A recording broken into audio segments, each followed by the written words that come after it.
que estos medios sí son muy útiles y convenientes, y así es como hay que hacerlo ahora, pero nada es igual a esas experiencias presenciales que yo personalmente tanto extraño y que son tanto más convenientes para poder transmitir las ideas que tienen, unas modestas ideas en mi caso, que tenemos sobre esta temática de hoy. Bien, 1920, primeras elecciones directas para presidente desde la fundación de la República. Y quiero repetir lo que acabo de decir porque es importante. Voy a acotar la fecha también. El domingo 1 de agosto, el 2 de agosto se reportó la noticia y por ahí me encontré yo esta mañana, gracias al ingeniero Cardona, que tuvo la delicadeza de enviármela, la nota del New York Times del 2 de agosto que da cuenta de los acontecimientos del día anterior en Panamá, el domingo 1 de agosto. ¿Cuál era la situación en Panamá en ese momento? Un momento de alguna agitación. Quizás algunos de ustedes vieron un artículo que publiqué la semana pasada. En mayo, el 2 de mayo de 1920, 3 meses antes de esta primera elección directa para presidente, hubo un tumulto en la ciudad de Panamá. ¿Un tumulto en contra de quién?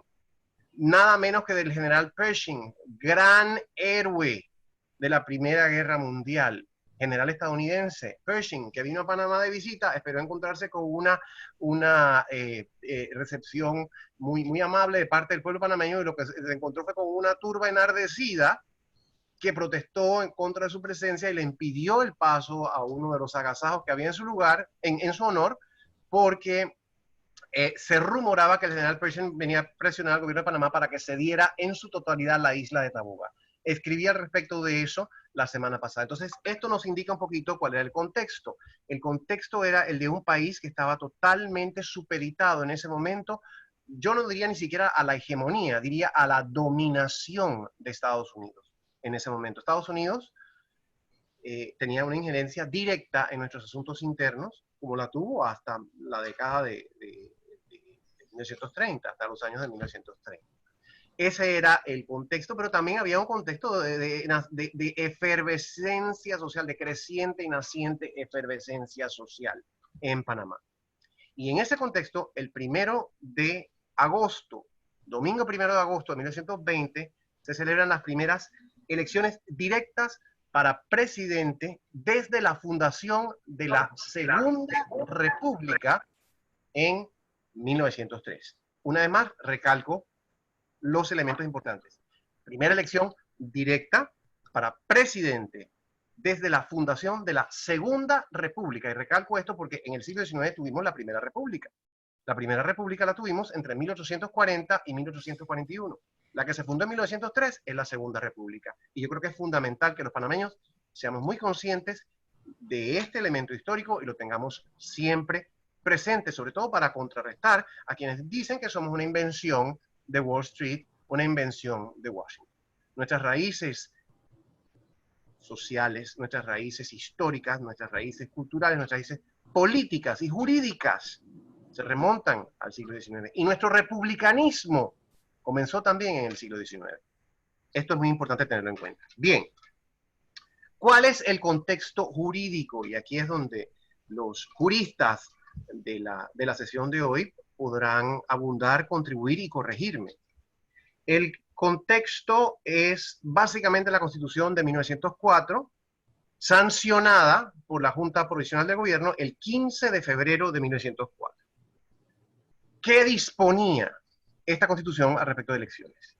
En su artículo 49 decía: todos los ciudadanos mayores de 21 años tienen derecho al ejercicio del sufragio.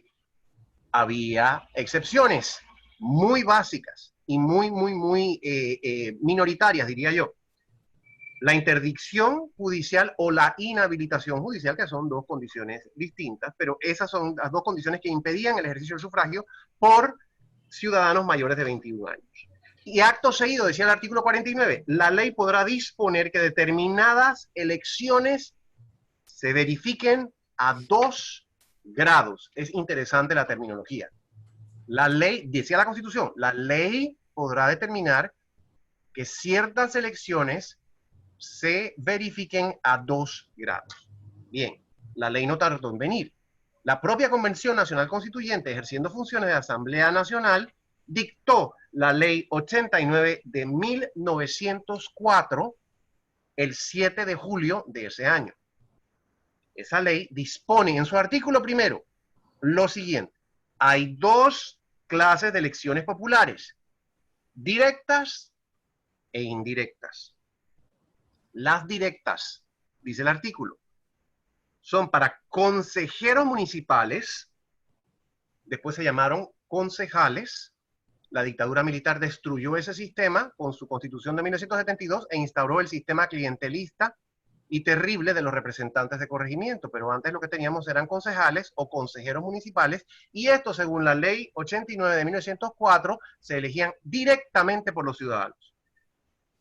Otros cargos que se elegían directamente eran los de diputados a la Asamblea Nacional y el cargo de elector. Y esto es muy interesante. ¿Quiénes eran los electores? Los electores nos dicen el artículo segundo, eran quienes ejercían el sufragio en las elecciones indirectas. El artículo segundo, como mencioné, decía, en las elecciones directas se vota por candidatos para ejercer los respectivos destinos. O sea, se vota por consejeros municipales, se vota por diputados y se vota por electores.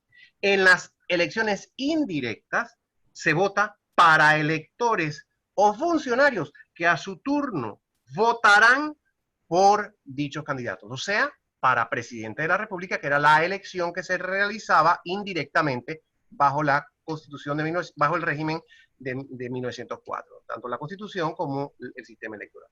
Bien, bajo esta ley, la ley 89 de 7 de julio de 1904, hasta la reforma constitucional de 1918, se llevaron a cabo en Panamá las siguientes elecciones directas. Para consejeros municipales,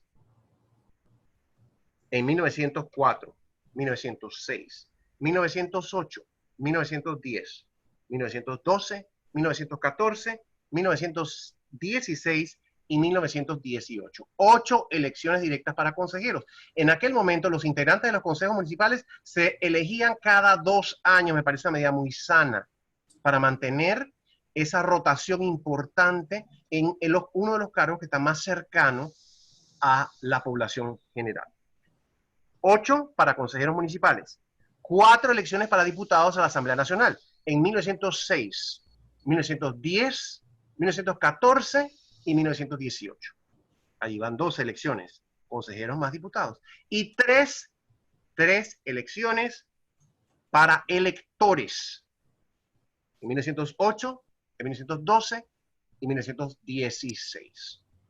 En total, 15 elecciones bajo este sistema electoral inaugurado en 1904 hasta la reforma de 1918. Los electores elegidos en 1908, 1912 y 1916 eligieron presidente de la República a las siguientes personas. En 1908, a José Domingo de Ovaldía. En 1912, al doctor Belisario Porras. Y en 1916, al doctor Ramón Maximiliano Valdés. El doctor Porras, quien fue elegido en 1920, el primero que fue elegido directamente como presidente, ascendía en esa ocasión por tercera vez a la primera magistratura.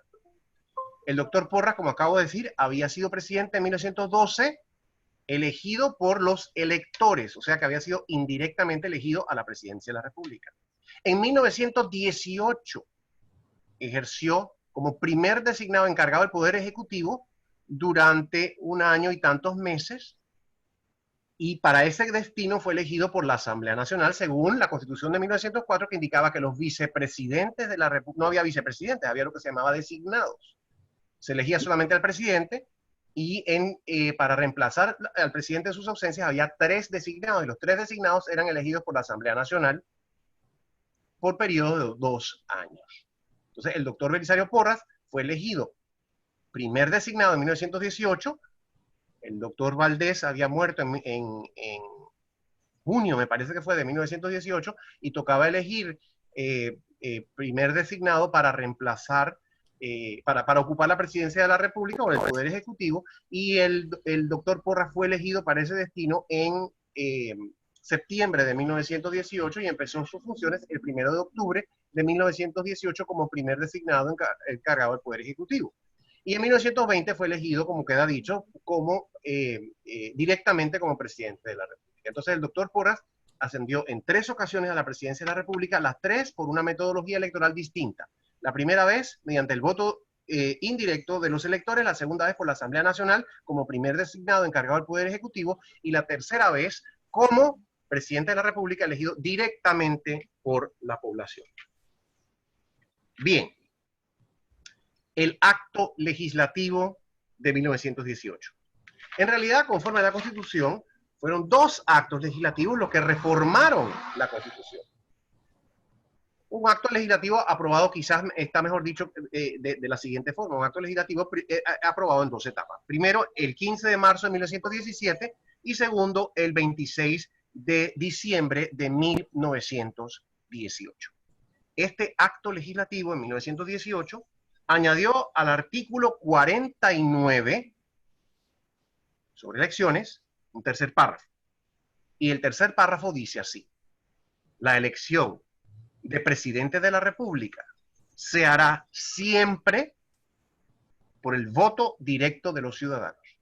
O sea, en 1918 Panamá adopta esta reforma, mediante la cual se instituye el voto directo para presidente de la República. Y bajo este principio, ¿cuál es el principio? El principio de la elección directa del presidente de la República. Bajo este principio se eligieron o hubo en el antiguo régimen, o sea, hasta 1968, 12 elecciones presidenciales directas. Durante la dictadura militar, 2 elecciones presidenciales directas caracterizadas por el fraude, pero en fin, 2 elecciones presidenciales directas. Y en el periodo de la democracia representativa, después de 1989, 6 elecciones presidenciales directas. O sea que este ha sido el principio que ha normado las elecciones presidenciales en Panamá desde 1918 y la primera aplicación fue en 1920. Ahora yo tengo 2 preguntas. Yo le pediría al licenciado Troncoso que me dijera con toda confianza cuánto tiempo me queda, porque no quiero acaparar la conversación. Sé que hay mucho interés en comentar el tema. Sí, estaba por decirte, Carlos, que si pudiéramos abreviar un poco, porque estábamos calculando algo así como 17 a 20 minutos, y a los otros 2 que están de comentaristas, pues dándole unos 7 a 10 minutos máximo.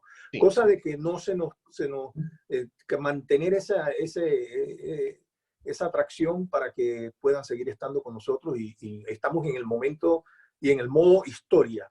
Pero más adelante también tendremos otras oportunidades y me quisiera sumar a esto, que está excelente tu exposición. Estupendo. Roberto, dime entonces cuánto tiempo más, ¿de cuánto tiempo más dispongo? Porque tengo 2 preguntas y puedo hacerlas tan cortas o tan largas como me digas. Yo diría que unos 3 minutos más. Estupendo, en 3 minutos. Mis 2 preguntas son las siguientes, las 2 preguntas que me motiva esta explicación. Primero, ¿es conveniente la elección directa del presidente de la República? Y en segundo lugar, ¿qué tan innovadora fue su introducción en 1918? La primera pregunta quisiera dejarla más ampliamente para una conversación. La segunda pregunta me parece muy interesante y se refiere a lo que dije al principio. 1920 fue la primera elección directa de presidente de la República desde la fundación de la República en 1903. ¿Por qué? Porque en el siglo XIX tuvimos elección directa de presidente, tanto de presidente de Colombia como de presidente del Estado de Panamá, Estado soberano de Panamá o Estado federal de Panamá. Y esto se vincula a algo que dije antes. No podemos olvidar que los panameños abrazamos el sistema republicano, no en 1903, lo abrazamos en 1821. Por eso es que el bicentenario de la independencia de España que se aproxima es tan importante.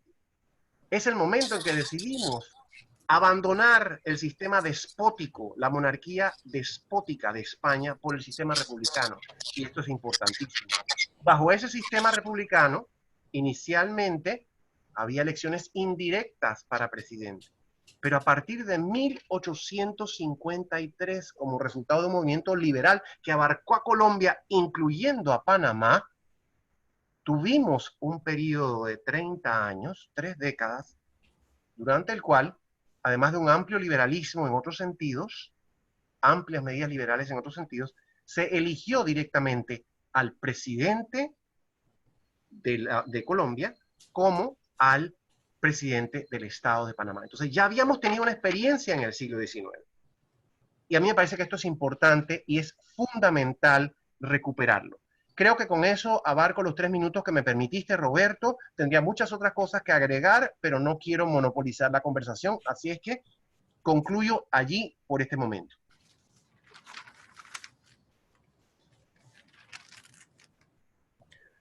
Aló, excelente intervención, Carlos, y cuánto lo aprecio, y el grupo Trinca te da las gracias de manera efusiva, ¿no? Yo siento que hay muchas cosas que dejaste en el tintero porque te conozco y sé de tu espíritu investigador, y sé que tienes la historia en la mano y quisieras entregarme muchas cosas más.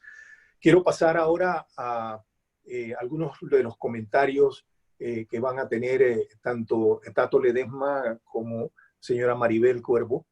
Quiero pasarle la palabra pues a Tato Ledesma Bradley, aspirante a ser humano, y que nos quiere decir algo en la mañana de hoy con respecto al tema tan importante de la mañana de los 100 años de las elecciones directas. Tato. Gracias, Roberto, y gracias, don Carlos, por su excelente exposición. Yo tengo que decir que yo soy un individuo un poco alejado de lo académico. De hecho, yo estudié arquitectura y sociología y nunca terminé ninguna de las dos carreras por diferencias con todos los estamentos académicos. De modo que yo puedo decir que soy el producto de mucha lectura, mucha conversación con personas de gran capacidad, como ustedes que están aquí esta mañana. Sobre la exposición del doctor Guevara, hay una interrupción ahí.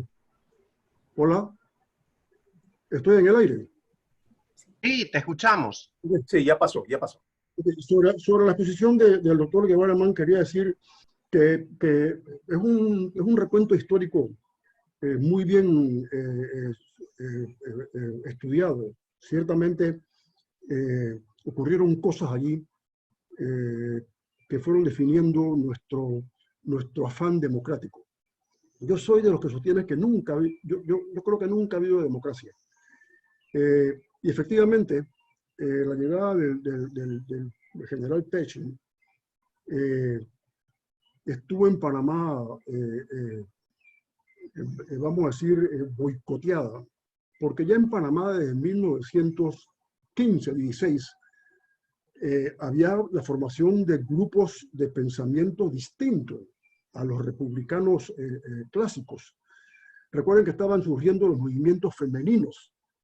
Estaba Carlos González de Beringer, Esther Neira de Calvo, Gumersinda Páez, en fin. Panamá ya era un sustrato político interesantísimo. Nosotros recibimos políticos de Europa, de formaciones de izquierda, que fueron definiendo también el devenir histórico democrático de Panamá. No estoy de acuerdo con que se diga que el clientelismo nace con los representantes de corregimiento. Me parece que clientelismo hubo siempre. Y tampoco estoy de acuerdo con que se diga que fraudes en el periodo militar. Yo soy antimilitar, 100% antimilitar. Tuve problemas serios con los militares. Pero yo tenía una clara definición de la cosa panameña y tenía mis prioridades. Primero era echar a los gringos, después era echar a los militares. Aquí se invirtieron las cosas. Todo el periodo que ha narrado el doctor Mann estuvo intervenido por los Estados Unidos. En Panamá, creo que entre 1903 y 1912 hubo 6 intervenciones directas en las elecciones panameñas. Ni siquiera fue de un modo disimulado. Y ya cuando Panamá se había sentado más o menos vamos a decir que ya éramos un Estado-nación, o estábamos en los prolegómenos de esa forma de gobierno, los presidentes panameños le pedían a los gobernadores norteamericanos que intervinieran. Aquí no recuerdo en qué periodo las mujeres estaban luchando por su voto. Y había un gobernador de apellido Ridley en la zona del canal, al que el presidente panameño le pidió que no dejara salir a las mujeres que dentro de la zona del canal tenían simpatía por los movimientos feministas. Así que, para terminar, sé que tengo poco tiempo, quería ser muy concreto en que entendiéramos que nuestro país, nuestra democracia, ha estado sujeta. Siempre ha estado sujeta a injerencia, porque es que recuerda que nosotros venimos de imperio en imperio. Nosotros somos el único país que se independiza de un imperio, tiene un lapso unido a la Gran Colombia e inmediatamente en la Segunda República otro imperio. Esos son unos condicionamientos muy claros. Para hablar ya termino, de las elecciones y la nacionalidad.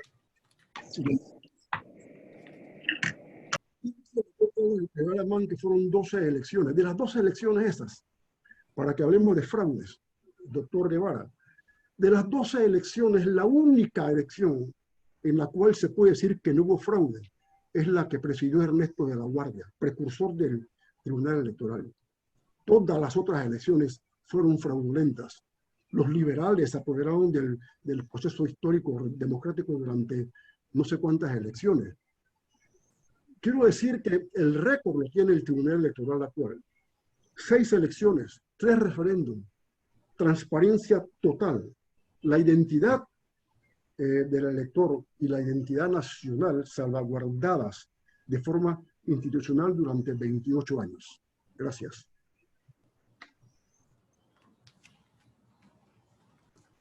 Gracias, Tato. Muy interesante y muy profunda tu forma de análisis sobre un país que siempre ha vivido intervenido desde 1800 y tantos con Francia que inicia, y bueno, la historia se va prolongando de esa manera. España, Estados Unidos, bla, bla, bla. Pero muy interesante. Ahora le paso la palabra a nuestra querida amiguísima, a Julia Regales, para que nos también haga los comentarios prudentes en este momento. Entiendo que es Maribel la que va a hablar. Sorry. Maribel Cuervo de Paredes. Gracias. Discúlpame. Tranquilo. En primer lugar, quiero referirme al contexto histórico que señaló el doctor Guevara Mann, y como la ponencia implica un señalamiento de identidad nacional, quisiera compartir que encontré un documento en La Estrella de Panamá que narra, doctor Guevara Mann, que en 1904 se dieron esas primeras elecciones de diputados y concejales municipales, y ya allí hubo denuncias de fraude. En 1906, los liberales Belisario Porras, Eusebio Morales, Pablo Arosemena y Domingo Díaz viajaron a Washington a pedirle a Washington que por favor intervinieran en las elecciones.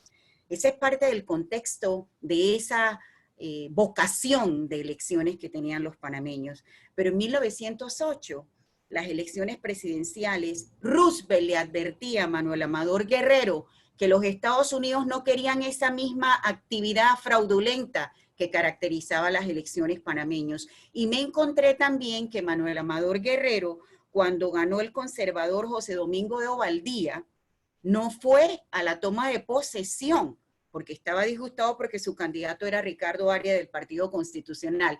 Y eso me trajo a mi mente un contexto reciente cuando Pérez Valladares no le puso la banda a Mireya Moscoso. Es decir, parte de esta identidad nacional en lo político tiene sus antecedentes interesantes en ese recuento.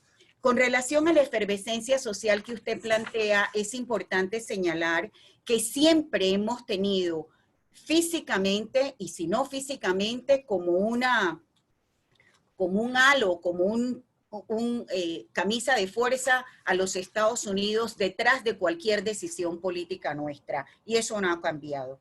Y el tercer punto, usted señala el tema de las raíces sociales, jurídicas y políticas que siempre han estado en Panamá. Pues bien, yo creo que quisiera centrar mis pocos minutos en este interesante foro, en esos aspectos de identidad nacional, porque estamos en el pleno siglo XXI y el contexto histórico tiene que situarnos en qué está pasando como nación.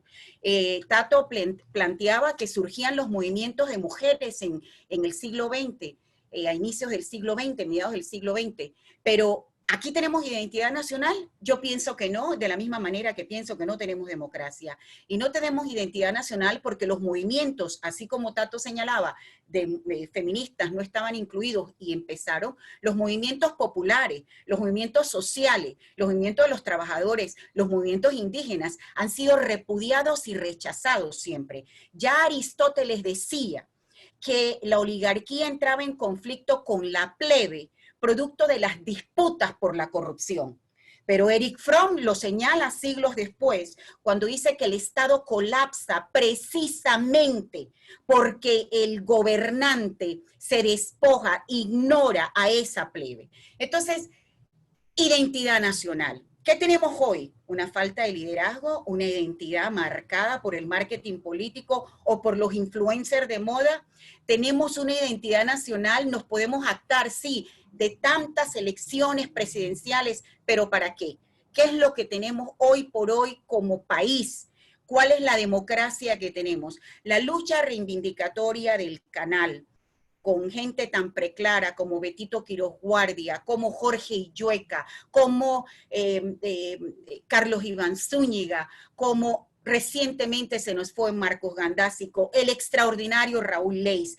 ¿Qué nos legaron todos esos grandes faros de luz con relación a esta identidad nacional, que estamos buscándola, que es pendiente, que de qué me vale a mí como panameñita vida mía y no de las que hacen fraude y no de las que son corruptas y se aplaude la corrupción? ¿De qué me vale a mí decir que tenemos tantas elecciones, que este es un país democrático y que el Tribunal Electoral me dice la patria la hacemos todo, si en concreto nosotros tenemos unas desigualdades, tenemos unos liderazgos absolutamente absurdos, contrarios a la ética y a la moral, de la que yo estoy segura que el doctor Carlos Guevara Mann podría traer de Justo Arosemena. Entonces, yo me quise centrar en este tema de la identidad nacional, porque yo creo que este siglo XXI nos plantea el gran desafío de la tarea pendiente que dejó Justo Arosemena en el siglo XIX, que dejaron todos estos preclaros héroes nacionalistas, distinguidísimos ciudadanos en el siglo XX, y que en el XXI no sé quién va a poder tomarla.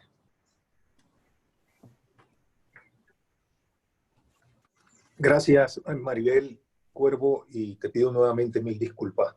Tranquilo. Por el lapsus mentis en ese momento. Estaba viendo otras cosas acá. Sin embargo, es una reflexión muy interesante el tema de la identidad nacional. Y casualmente, pues yo creo que Tato lo mencionaba como una fórmula en que hemos sido un país intervenido, ¿no? Durante tanto tiempo que yo creo que lo que nos ha ido desfigurando nuestra propia identidad es esta constante inherencia por parte de otros. Yo quiero abrir en este momento a las preguntas también que quieren hacerle, sobre todo porque quizás Guevara Mann se nos quedó un poco corto y yo sé que a él es donde van a dirigir ustedes estas preguntas, y sobre todo también porque hoy se cumple un año de las elecciones pasadas donde se elige al actual presidente Cortizo. Eso también puede ser algo que pudiéramos vaciar sobre la mesa como parte de las preguntas que Guevara Mann, Tato Ledesma y también Maribel Cuervo puedan tener respuestas o algún tipo de comentarios al respecto. Nuestro técnico, yo no tengo las personas que están así, que quieran hacer las preguntas, no sé cómo vas a manejar eso desde el punto de vista del audio, así que te pido disculpas, pero también te pido que nos asistas en esto. Adelante, todo el que tenga alguna pregunta, algunas se están formulando vía chat, y si alguien desea intervenir, pues me escribe o me lo hace saber, levantan la mano y con mucho gusto le damos la palabra. Creo que José Castillo Villaverde quería hacer alguna pregunta. Muchas gracias, muy buenos días. Excelente participación del amigo Carlos Guevara Mann y a la vez agradecido por la experiencia y la sapiencia de don Tato Ledesma Braille, en la cual pues tengo pues un honor, orgullo de haber escucharlo. Y esa seguridad con que habla Maribel Cuervo de Paredes, manifestando esas realidades que vivimos en el país.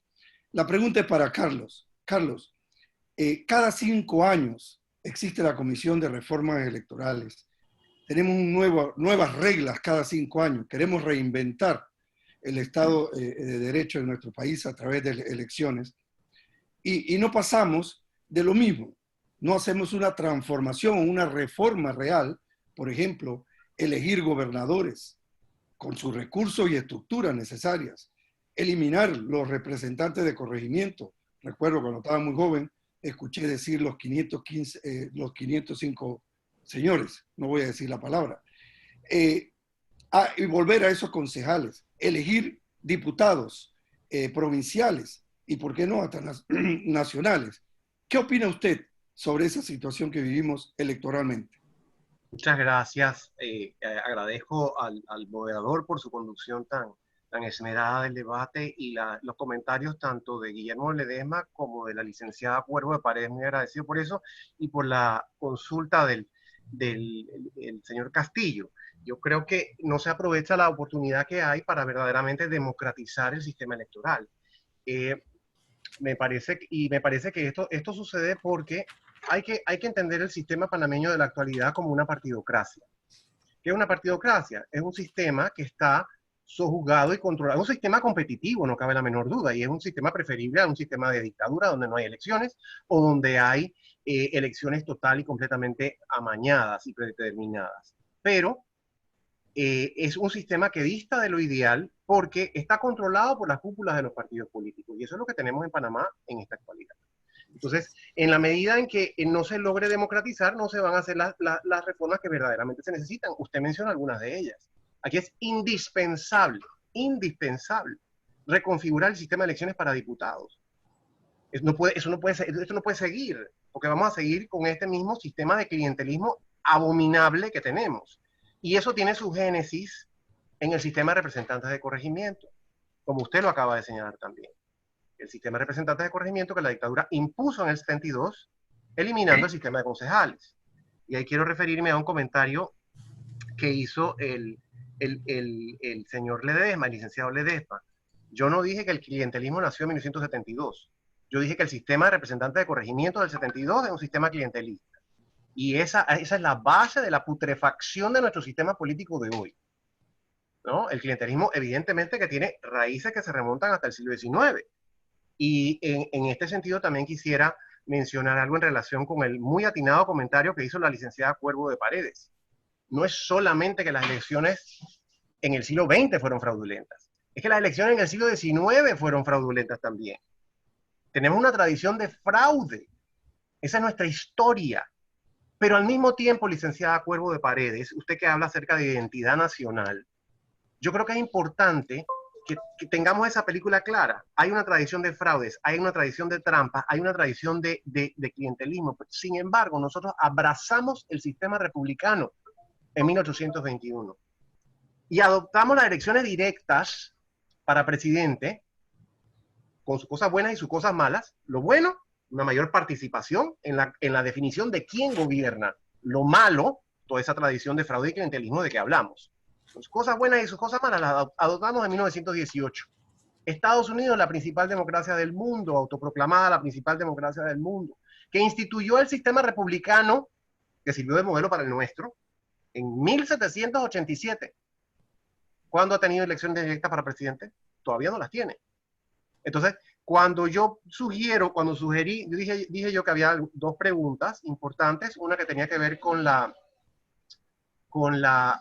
qué tan innovador era ese cambio en 1918, y la otra pregunta importante me parece que es qué tan conveniente. Pues esas son cosas que hay que discutir, porque hay que presentar, creo yo, los adelantos, pero también hay que presentar toda esta tradición nefasta que usted menciona. Y cuando hablamos de democracia, es cierto que estamos muy apartados de ese ideal democrático que todos aspiramos, pero también es cierto que la democracia se mide por grados. Y tenemos periodos que son más democráticos que otros. No cabe la menor duda. El periodo menos democrático de la historia, y esto es un hecho corroborado, el periodo de la dictadura militar. No cabe la menor duda. El periodo hasta 1968 era un periodo que había un ejercicio competitivo, fraudulento, clientelista, pero había competencia. Se supone que el periodo más democrático de la historia panameña es el periodo que comenzó en 1989 con una invasión. Díganme ustedes si ese es un buen comienzo para un periodo democrático, pero bueno, el efecto ha sido ese. Sin embargo, yo estoy de acuerdo con la licenciada Cuervo de Paredes. Y creo que ella lo puede decir mejor que nadie, porque fue candidata en 1994. Así que ella conoce el sistema electoral y cómo impide la participación ciudadana y cómo pone obstáculos a una verdadera democracia en este país. Entonces yo no estoy de acuerdo con que las elecciones de aquí desde 1989 han sido las más democráticas y las más transparentes. Ha sido el periodo, en comparación con otros, en que hemos tenido mayor democracia. Pero que las elecciones son limpias, no son limpias ahora, no lo fueron durante la dictadura militar, no lo fueron antes del 68 y no lo fueron en el siglo XIX. Y yo creo que eso lo debemos tener muy presente. Bueno, gracias, don Carlos. También Roberto. está... Sí. Roberto, Sí, Maribel. Sí, Maribel, adelante. Es que quiero referirme a la definición que hace un extraordinario sociólogo, Pérez Magallón, en el tema de identidad para poder colaborar con lo que señala el doctor Guevara Mann. La identidad nacional es una construcción maleable, resbaladiza y provisional y heterogénea, que se define por encima de cualquier posición. Entonces, tomando en cuenta que esa identidad nacional se va transformando, el tema aquí es que, si bien es cierto, nosotros abrazamos todo este concepto republicano, yo me sitúo en el siglo XXI y pregunto entonces al doctor Guevara Mann, ¿cuál es la identidad que abraza la democracia de hoy? Cuando tenemos una ciudadanía proclive a la corrupción, un ciudadano que aplaude el juega vivo y que te dice, Roberto, hombre, pero si todos roban, pero si robó, pero hizo. O tenemos por el otro lado un liderazgo que no es el liderazgo de los valores cívicos y de los valores éticos, pero que sí discursiamos sobre ello. O que tenemos una democracia, como nos han hecho ver, una democracia joven. No es, sí, es joven, pero es una democracia colapsada. Entonces yo creo que es importante integrar el concepto de identidad nacional para poder entender el ciudadano de hoy y no el ciudadano que abrazó ese momento histórico político, sino el ciudadano que tenemos hoy en el momento histórico político. Gracias. Gracias a ti, Maribel. Muy difusiva, como siempre, muy apasionada en sus temas. Gina Correa, creo que manda un mensajito que quiere, levanta la mano y dice, quiero participar, quiero preguntar. Adelante, Gina. Buenas tardes, ¿cómo están? Mi nombre es Gina Correa, fui candidata a diputada por el circuito 87 en las elecciones pasadas y quisiera referirme básicamente a que realicemos un análisis desde el elector para que sirva como una reflexión en este foro tan interesante con personalidades como ustedes. El circuito 87 está conformado, entre otros corregimientos, por Betania y Bellavista. El corregimiento que decide a los diputados en este circuito es Betania, donde existe una clase media alta y una clase de profesionales y de adultos mayores. Es decir, que son electores con criterio.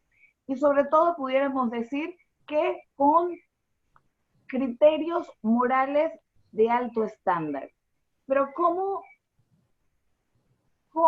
nos explicamos que en esta área que decide al diputado o a los diputados del circuito 87, nos encontremos con que en las escuelas donde mayores electores hay, por ejemplo, el Colegio La Salle y el Colegio América, en la mayoría de las mesas, excepto en algunas en La Salle y en Betania, muchas personas, por no decir la mayoría, votaban, por ejemplo, por el diputado Sergio Galvez, entre otros que han sido duramente cuestionados. Frente a una gama de opciones de personas muy preparadas, profesionales, éramos aproximadamente 41 aspirantes a ocupar ese cargo, y todos con una extraordinaria hoja de vida, y sobre todo no en lo académico, su experiencia profesional, sino con altos estándares en principios y valores. Eso no se puede comprobar, pero digamos su trayectoria de vida así se podía explicar. Cuando usted se apersonaba, y a mí que me tocó por falta de recursos caminar muchísimo y sobre todo enfocadas en estas áreas, usted se encuentra con un elector que no le interesa hacerle preguntas a quien aspira a representarlo y hacer su voz donde se toman decisiones. Usted se encuentra... Le pido a Gina que sea más breve, por favor. Gracias. Se encuentra con un elector que no le exige ver las propuestas para las que usted está aspirando a ocupar ese cargo. Entonces mi reflexión es hacia, están muy bien las reformas que debemos hacer, pero también hay que hacer un ejercicio puntual hacia adentro, hacia el elector, hacia elevar la conciencia ciudadana de la importancia de los procesos electorales para decidir quiénes son los que toman decisiones por nosotros. Muchas gracias. Yo quiero participar, Roberto. Sí, adelante, Tato. Muy acertada lo que dijo el doctor Guevara Mann sobre la partidocracia. No hay duda de que los partidos son necesarios en las condiciones democráticas. Están, vamos a decir, vergonzosamente y destruidos. Es cierto, los partidos en Panamá son los culpables del vacío político. Son los partidos políticos. Mira, la Comisión Nacional de Reformas Electorales se reúne 3 años antes de cada elección para analizar en frío qué pasó en la elección anterior. Se toman decisiones importantísimas, se llega a acuerdos importantísimos, participa toda persona interesada en el desarrollo democrático. Cuando eso va a la Asamblea, los diputados se encargan de destruir todo lo que se llega. Todos los consensos son destruidos por los diputados. Entonces, los vacíos políticos se crean de 2 formas. Uno, por las partidocracias mal entendidas, a pesar de que son necesarios los partidos políticos. Y la otra es también por la identidad del elector. O sea, no hay mal sistema. Mira, yo soy totalmente anticapitalista. Pero es que si el capitalismo fuera dirigido por hombres nobles, sería maravilloso, vuelto el socialismo. O sea, es cierto que un sistema es todos contra todos y otro es todos unidos. Eso sí, eso es verdad. Maribel citó a Aristóteles. Él decía que es, además de lo que dijo Maribel, es mejor ser gobernado por un buen hombre que por unas buenas leyes. Esto te dice claramente que en la democracia necesitamos personas correctas. Pero ¿cómo va a haber personas correctas si... Dime si en Panamá o en cualquier país del mundo en las escuelas se da cultura democrática. Nosotros damos religión de primer grado hasta, creo que hasta el 9º año, damos religión. Pero ¿cuándo hemos dado cultura democrática? O sea, ya termino. Ahí está en la asamblea un chico que se llama Juan Diego Vázquez, con el que yo me reuní para proponerle que la asamblea discutieron una ley que transformara el pensum académico y pusiera la asignatura cultura democrática de primero hasta el 12º año. Es que, ¿cómo pretendemos que una persona ejerza su identidad ética, su identidad antropológica y su identidad como soberanía popular si no sabe? O sea, es siempre cooptado por lo heterónomo. La heteronomía es más importante hoy día que la autonomía, pero la autonomía puede convivir con la heteronomía. Tato, te tengo que medio cortar. Nos quedan unos 5 minutos y tengo en lista a Carlos Ernesto González, Felipe Argote, Yolanda Crespo e Ítalo Antinori, que me pidió de primerito la palabra, y le paso inmediatamente la palabra al primer procurador de Derechos Humanos de la República de Panamá, Ítalo Antinori. No se escucha. No se escucha. No se escucha. Lo que yo hice, mi intervención, ¿me o estás la de escuchando? Ítalo. Ahora sí. Ahora Bien, sí. un saludo cordial y felicitaciones a todos los intervinientes. Quiero hacer unas acotaciones constitucionales muy puntuales. El sistema de electores que se aplicó en 1908, en 1912, las 3 veces que se aplicó, es evidentemente una copia de la Constitución norteamericana de 17 de septiembre de 1787, que tiene el sistema de compromisarios o electores en esa elección indirecta. Es conveniente diferenciar en elección indirecta que se produjo en 3 ocasiones en Panamá por la figura de los electores o los compromisarios, con la elección indirecta que se produjo en 2 ocasiones por la Asamblea Constituyente. La Asamblea Constituyente de 1904, de febrero de 1904, eligió los constituyentes a Manuel Amador Guerrero, y la Convención Constituyente del 15 de junio de 1945, que promulgó la Constitución de 1946, el 1 de marzo, la tercera Constitución política de la República de Panamá, eligió de manera indirecta a don Enrique A. Jiménez. Por tanto, esa es una elección indirecta por constituyentes, la de Manuel Amador Guerrero y la de Enrique A. Jiménez. La elección que se produjo de el señor José Domingo de Ovaldía, de Belisario Porras y de Ramón Maximiliano Valdés fue una elección indirecta por compromisarios. Otro aspecto importante, creo señalar aquí, es que la Constitución de 1904, en su versión original, en el artículo 82, establecía que podía ser candidato un presidente que se hubiese separado de la presidencia o no hubiese ejercido la presidencia al menos 18 meses antes.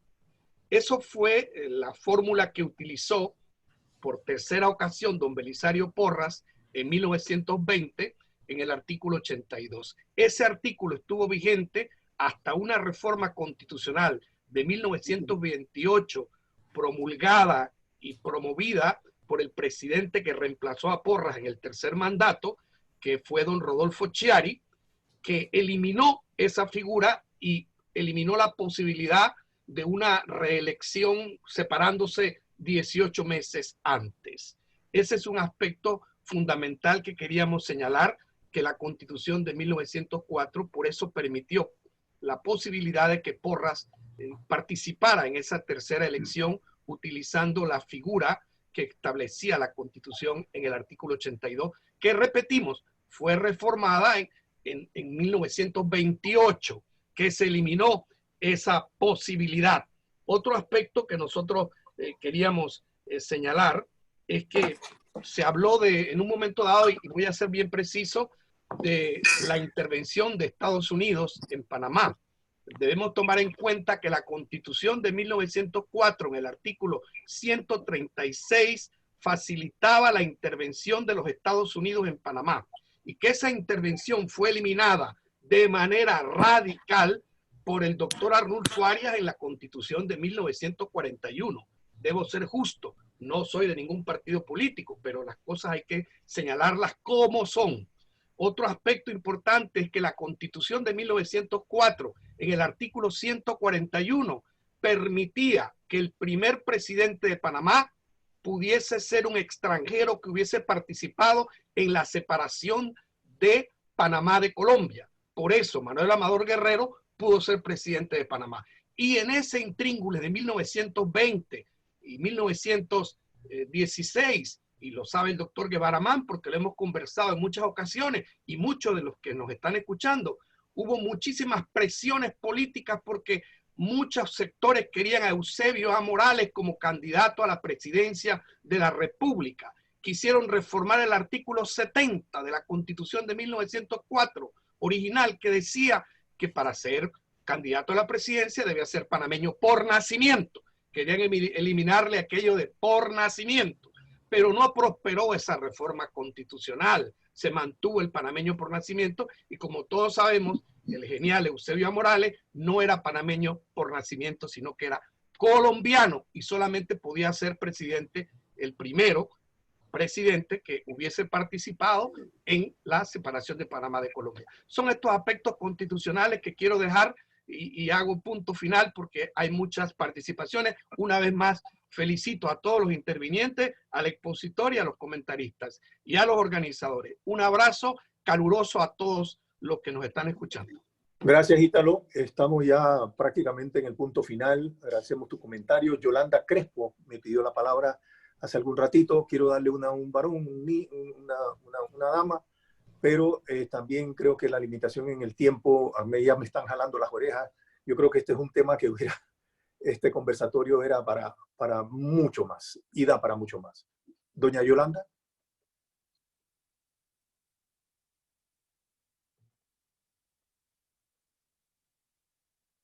Si no está en la línea o no se les puede escuchar, podemos pasar. Ahora sí, aquí estoy. Lo que pasa es que tenía el micrófono bajo para que los demás pudiesen escuchar. Yo solo tengo una pregunta para Guillermo Ledesma Bradley, que he puesto en 3 ocasiones. Mi pregunta es, ¿cuál es su posición respecto a la democracia en Panamá y sus recomendaciones? Quiero felicitarlos a todos por las gran intervenciones que han hecho, pero quiero escuchar a Guillermo. Realmente también quería felicitarlo por su brillante intervención. ¿Puedo escucharlo, por favor? Bueno, gracias, Yolanda. Pregunta muy difícil, ¿no? El planeta lleva quizás 15 siglos intentando ver si la democracia es posible.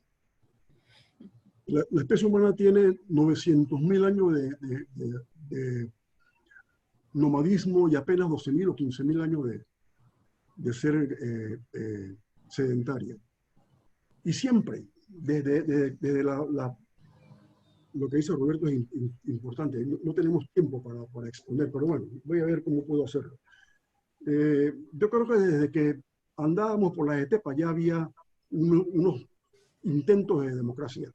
O éramos gregarios y sobrevivíamos, o éramos individualistas y moríamos como especie. O sea que ya había un instinto, vamos a llamarlo así, un instinto democrático en la especie, que no es ni más ni menos que desde el punto de ético, la identidad de un ser humano que consiste en una coherencia entre lo que piensa y lo que es. Esa se convierte después en una identidad antropológica. Entonces viene toda la etnicidad y los grupos y tal. Pero ya para contestar la pregunta, pasamos a la soberanía nacional y a la soberanía popular. Decía Jimmy Carter aquí en Panamá una vez que lo entrevisté, que sin soberanía no hay democracia. Qué cosa más acertada. Todo esto por también la cantidad de intervenciones norteamericanas en nuestra vida. Pero la única forma de llegar a una democracia es que todos los panameños, voy a referirme a nuestro país, todos los panameños alcancemos un nivel autónomo de identidad que está obviamente dentro de un sistema heterónomo. Eso es cierto, pero es que Cuando uno tiene identidad, la democracia es posible. Cuando uno tiene identidad, uno es uno dentro del grupo. Uno no abandona su manera de pensar y la deposita en una urna, con o sin partidos. Pero para eso necesita cultura democrática. La única manera como podremos acceder a la democracia es a través de una asignatura que se llame cultura democrática, que nos enseñe cómo pensar democráticamente. Gracias, Tato, pero también creo que necesitamos un poco de educación política. No existe tampoco en el pensum de ningún colegio. Y creo que eso es importante porque es casualmente la diatriba entre la ética, la moral y todo aquello, ¿no? No sé cuánto tiempo le acabo de preguntar a don Abel, cuánto tiempo extra tenemos, y al dictador también, que no me responde en tiempo, pero le tengo a Carlos Ernesto González de la Lastra. Gracias. Bueno, extraordinaria la presentación de todos ustedes. Me siento muy halagado por este trabajo y este compartir conocimiento. Mi pregunta es la siguiente. Estamos en un laberinto, viviendo una pandemia que realmente ha roto un montón de normas y prácticas en la convivencia humana, pero en medio de esa pandemia tenemos un órgano ejecutivo que se debilita por segundo. Tenemos una asamblea que es una vergüenza para todos los panameños. Y tenemos un órgano judicial que no aplica el precepto de que la justicia es igual para todos, afectando efectivamente los valores éticos y morales de todo un pueblo. ¿Qué hacer? Esa es la pregunta que le dejo.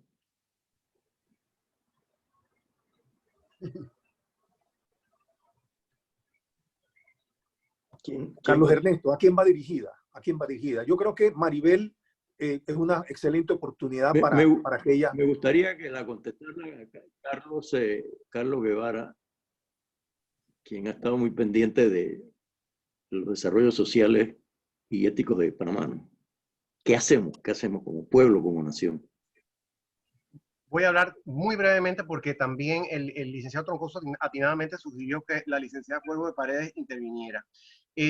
Yo diría que no podemos descansar en nuestros esfuerzos por exigir no solo una democratización, sino un correcto desenvolvimiento de los gobernantes. Yo estoy muy preocupado, Carlos Ernesto, por algo que aparentemente al inicio nadie se preocupó, ahora se están preocupando un poquito más. Aquí se han brincado la Constitución, que nos impusieron los militares, por cierto, pero bueno, es la que tenemos y hay que respetarla. Aquí se han brincado la Constitución para cercenar, con la excusa de la pandemia, ciertas libertades fundamentales.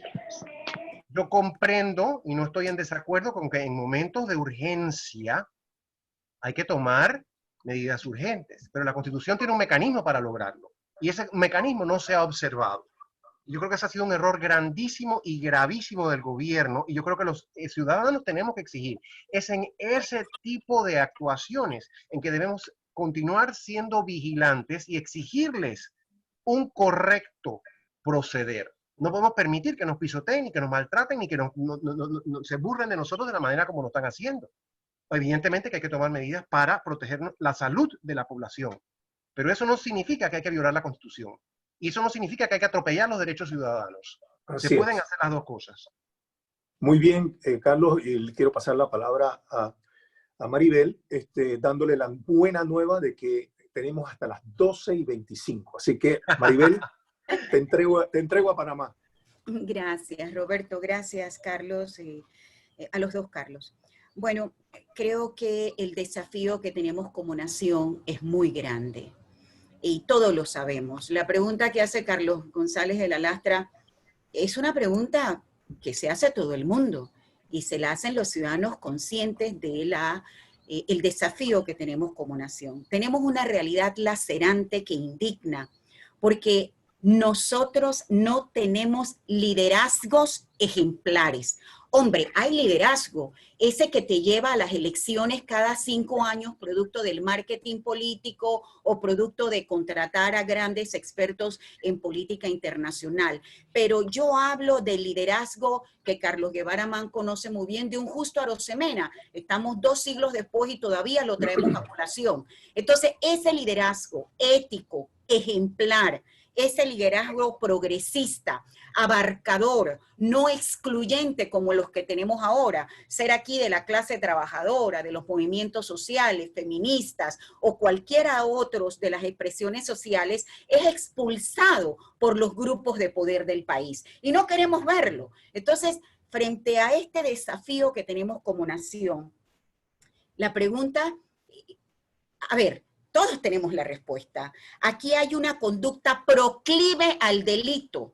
Aquí tenemos un órgano judicial colapsado, pero todo el mundo mira para otro lado. Tenemos un legislativo que quizás es el que más le cuestionamos, porque como ese votamos, entonces sentimos que podemos cuestionar. Pero tenemos un ejecutivo que si nos tiene contratados o tenemos negocio o queremos presentar algún proyecto nuestro para que se nos incluya, entonces contenemos nuestra crítica porque estamos en lo que estamos. El país tiene una sociedad corrupta. Tenemos que empezar por reconocer eso. Es corrupta la sociedad familiar, es corrupta la profesional, es corrupta la empresaria, es corrupta la política. No es un problema político únicamente, es un problema de la sociedad en general. Aquí no hay día que uno no abra los medios y las redes para encontrarse una gran sorpresa. Entonces, ¿qué hacer? Bueno, el primer paso es reconocer qué clase de sociedad somos. Y yo creo que necesitamos enfrentarlo.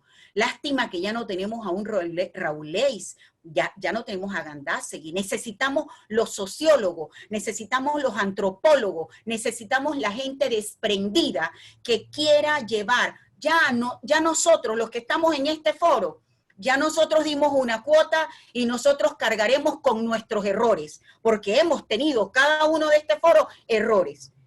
La pregunta es, ¿qué hacer con esa generación milenia? ¿Qué hacer con esa generación Y? Los hijos de ustedes, los hijos míos, los nietos, ¿qué hacer con esa generación? ¿Qué país se le va a dar cuando el modelo nosotros mismos lo estamos censurando y no encontramos salida a él? Esa es la pregunta que yo me formularía. Gracias. Gracias, Maribel, como siempre. Tenemos quizás la última intervención para que puedan también ser respondidas. Felipe Argote,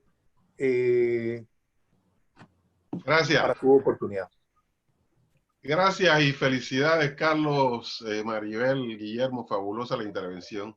Mira, yo sí quiero decir por último que dijo Maribel, más que necesitar antropólogos que lo necesitamos, sociólogos que lo necesitamos, necesitamos economistas, porque aquí todo tiene que ver con la economía. Cuando se hacen elecciones, lo que se enfrenta son sectores económicos que ven que sus intereses son prioritarios y son legítimos. O sea, el sector agropecuario está seguro que hay que favorecer al agro. El sector industrial dice, nosotros creamos riqueza. Los comerciantes dirán, no, es que hay que abrir a la competencia y permitirme importar cebolla. O sea, cada uno tiene sus intereses y definitivamente considera que los suyos son lo que hay que valorar. También la gente de abajo, los trabajadores, piensan que lo importante es que se le mantenga el salario o que se le suba, tener estabilidad laboral, tener beneficios económicos para sus hijos, y todos son legítimos.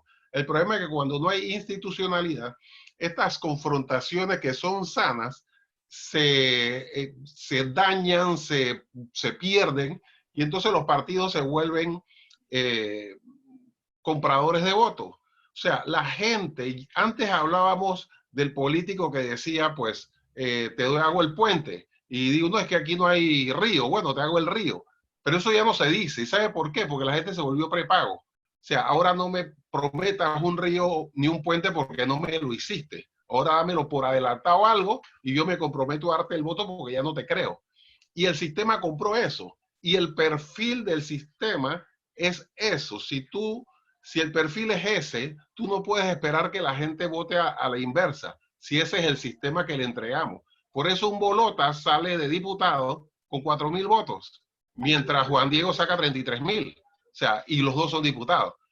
Es el modelo, y hoy en día es fundamental tomar en cuenta estos elementos porque vivimos una situación que le llamamos hecatombe económica global, en donde la economía mundial se viene abajo, y si esto nosotros no tenemos un plan, porque el no tener plan no es un asunto improvisado, el no tener plan tiene una concepción ideológica que dice que el Estado no interviene, y como no interviene, hoy el plan es no tener plan.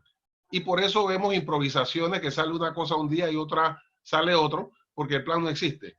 Pero si no hay plan, aquí no vamos a estar discutiendo pronto sobre el asunto de cómo convocamos a la gente a una opción, porque la gente la única opción que va a pedirte es que me des una bolsa de comida, porque es lo único, es lo que necesito ya. Entonces es grave el hecho de que se venga abajo el sistema económico, porque en la medida que sube, nosotros tenemos condiciones para discutir ideología y no dámelo inmediatamente. Y finalmente, mira, yo siempre digo, la culpa de todo la tiene el gerente. O sea, si les hacemos responsable a la gente, finalmente nunca salimos, porque hay que educar a los niños chiquitos. Y no, lo que hay que educar son a los que dirigen para que tomemos decisiones correctas y no esperemos que la juventud va a creer en la democracia si le hemos prohibido las elecciones de la asociación de estudiantes de hace 30 o 40 años, porque tenemos miedo que salgan con eso a la calle, etcétera. Entonces yo sí creo que hay que tomar en cuenta eso. El problema fundamental siempre es la economía. Gracias.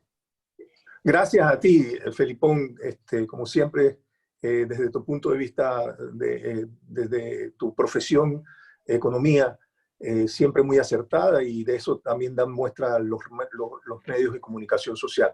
Por último, no sé si, Carlos, ¿quieres hacer algún tipo de comentario con respecto a Felipe para después darle la palabra muy brevemente a Nubia? Y curiosamente estamos hablando de democracia, Carlos, pero mira quién va a cerrar el panel hoy y quién va a cerrar esto. Un dictador. Se llama Rafael Candanero. A mí eso de dictadura no me gusta, así que mejor es que Rafael se vaya cambiando ese apodo, porque no le queda nada. Sí, hombre.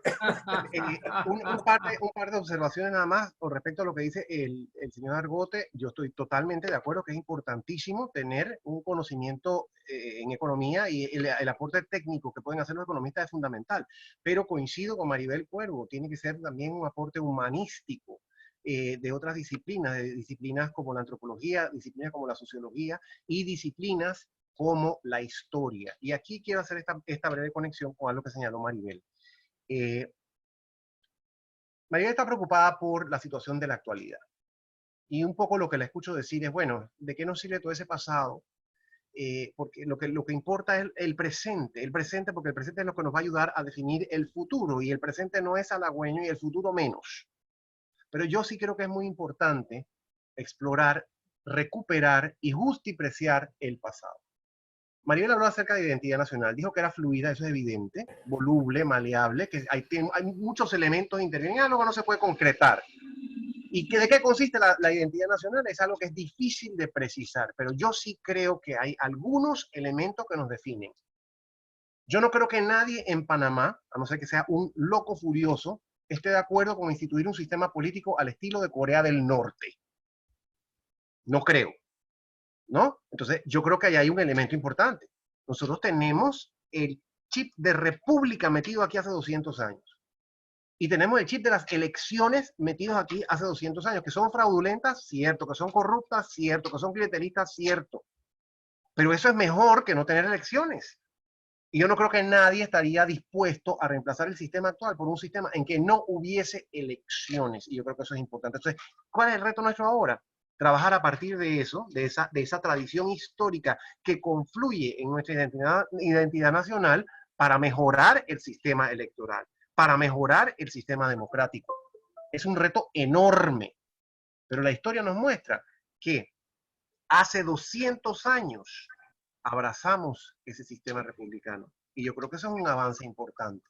Así que me parece que además de economistas, como dice Argote, y además de sociólogos y antropólogos, como dice Maribel, necesitamos también un mayor conocimiento de la historia, que en este país es la cenicienta de las disciplinas. A nadie le importa con la historia. Muchas gracias. Gracias, Carlos. Nubia. Ay, oye, excelente esta sesión, de verdad que ha sido tan rica, tan buena, con sus presentaciones, con sus intervenciones, de los comentaristas y por supuesto del actor principal, Carlos Guevara. También pues los invitados especiales como el doctor Italo Antinori, todos los que comentaron, la verdad es que es fabuloso. Yo personalmente de verdad que estoy tan contenta, me he sentido que me ha enriquecido mi cultura política. Esto ha quedado tan bueno que me han escrito en privado y también he visto algunos ahí en el chat que están pidiendo una nueva sesión. Así que ustedes se merecen un aplauso por esta maravillosa sesión. Gracias otra vez y como dije al principio, nos estamos enriqueciendo todos a través de una pandemia. Estamos aprovechando el tiempo y todos estamos creciendo, todos estamos aprendiendo mucho más. Así que gracias otra vez. Rafael va a dar unas palabras de cierre de esta sesión. Adelante, Rafael. Gracias también, Roberto, fabulosa moderación. Bueno, muchísimas gracias, Nubia. Yo quiero, en primer lugar, agradecer a cada una de las personas que están en esta sala virtual, que nos podemos comunicar a través de esta manera. En algún momento llegué a ver hasta 48 personas, así que cada una de esas personas, bueno, las 47, la otra soy yo, ¿no? Las 47, quiero agradecerles mucho que hayan estado aquí. Creo que es un tema extraordinario, como bien ha señalado Nubia, muy enriquecedor. Creo que debemos poner pausa y en cualquier momento volver sobre este tema porque hay muchísimas preocupaciones. Yo me quedo en gran medida con lo que ha dicho el doctor Carlos Guevara Mann. O sea, nosotros tenemos una tradición republicana que ya debemos comenzar a hacer la conmemoración y recordar cómo ha sido esa tradición republicana que se va a cumplir dentro de unos meses ya, o un año en 2021. Se va a cumplir ya los 200 años de esa tradición republicana con sus altas, sus bajas. Me encanta esa idea de que nosotros en realidad estamos en la Segunda República. A lo mejor nosotros tenemos que comenzar a pensar en un nuevo contrato social que instale una Tercera República. No sé cómo se hace eso, pero escuchando a Gina Correa, escuchando a Maribel Cuervo, escuchando a la señora Crespo, escuchando a Argote, escuchando todo, nosotros nos merecemos un país que tenga la dignidad de Justo Arosemena, que tenga los valores de Justo Arosemena y que no sea la piñata esa que nosotros vemos que todos los días se quiere instaurar desde la Asamblea, solo para poner un ejemplo. Y asimismo todas las preocupaciones, por ejemplo, explicadas por Carlos Ernesto, ¿dónde está nuestra república? ¿Dónde está ese poder judicial donde los jueces pues se compran o se ponen al mejor postor? Incluso muchos, hay un par de magistrados que son los que se encargan de que tengan, que no sean de carrera. Más del 50% son jueces interinos. O sea, horroroso. No sé qué justicia se puede establecer allí. Y bueno, yo no iba a hablar, solo agradecerles muchísimo que hayan estado aquí. Y yo me comprometo hasta donde yo pueda, no solo depende de mí, depende de muchas de las personas de Trinca, que le pongamos pausa a esta conversación que para mí ha sido excelente. Muchísimas gracias. Un aplauso para todos los que han participado. Buenas tardes.